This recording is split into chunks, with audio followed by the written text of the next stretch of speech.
All right, welcome back to the channel. This is another music-based video. So for those of you that are looking for an update on my lower back surgery, you're gonna have to wait another couple weeks for that one.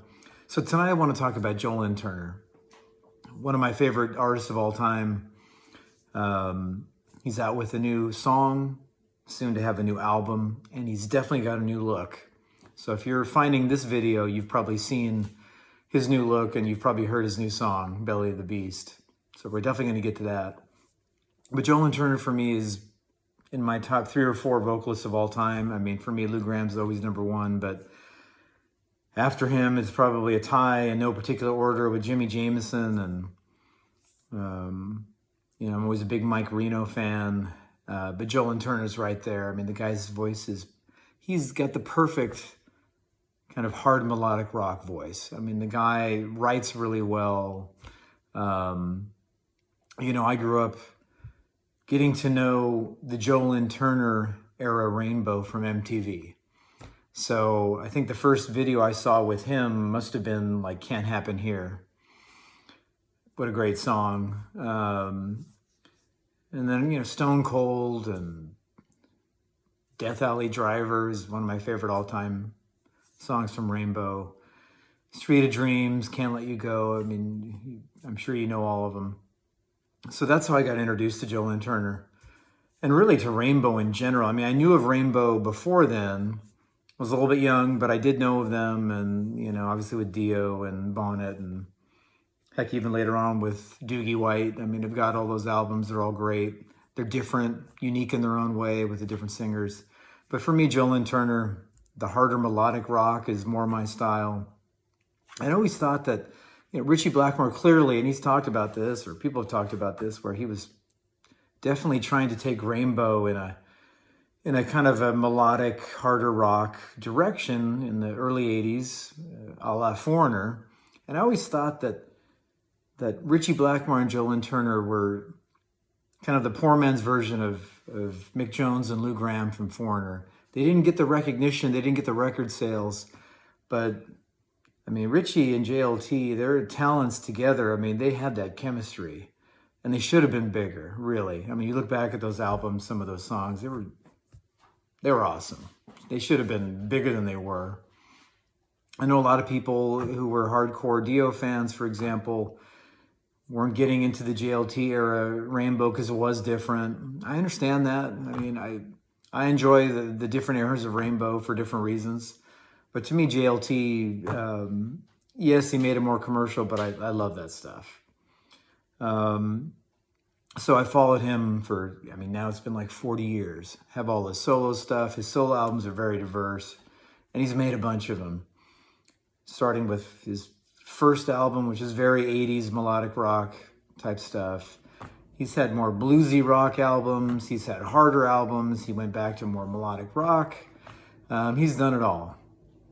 So he's got a new song out called Belly of the Beast.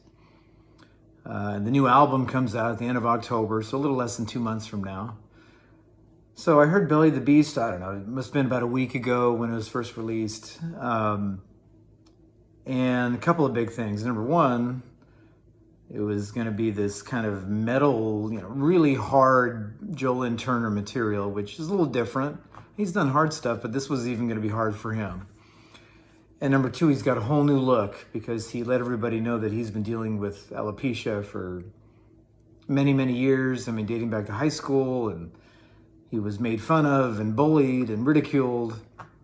So clearly it didn't stop him because, I'm sure if he looks back at his yearbook and some of these people that were doing some of those things to him, making fun of him, my guess is that he turned out better than pretty much all of them. So I think he, kind of had the last laugh. And good for him. He's been dealing with this for a long time. You look back at the old videos and stuff, and his hair was all full and, that darker, kind of black hair. And, who knew, right?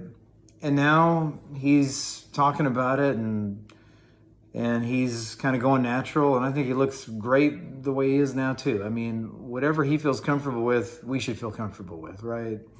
So I'm behind him 100%. I mean, whatever he needs to do, we should all support that and respect that. As for the song, yes, it's definitely harder. And I'm not a big hardcore metal person. I like melodic rock, harder melodic rock, and a little harder yet at times, but like the metal, it gets a little kind of hit or miss for me. So listen to the song. I've heard it now several times, kind of letting it sink in. I really like the song. I mean, it's still melodic in its own way, even though it's harder. The chorus is big, lots of kind of religious and political themes mixed in there, which, is fine. I mean, to me, that's not going to make or break it.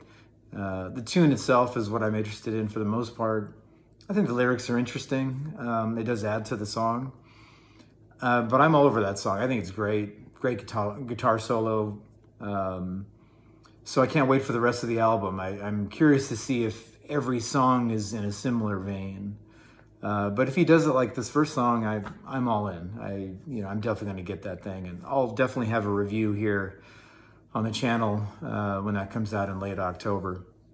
But I'm curious to hear what you think about Lynn Turner's new song, Belly of the Beast, and also his new look. So leave that in the comment section, and we can discuss some of that stuff. But I will definitely be back for a Lynn Turner Belly of the Beast full album review at the end of October. So until then, take care.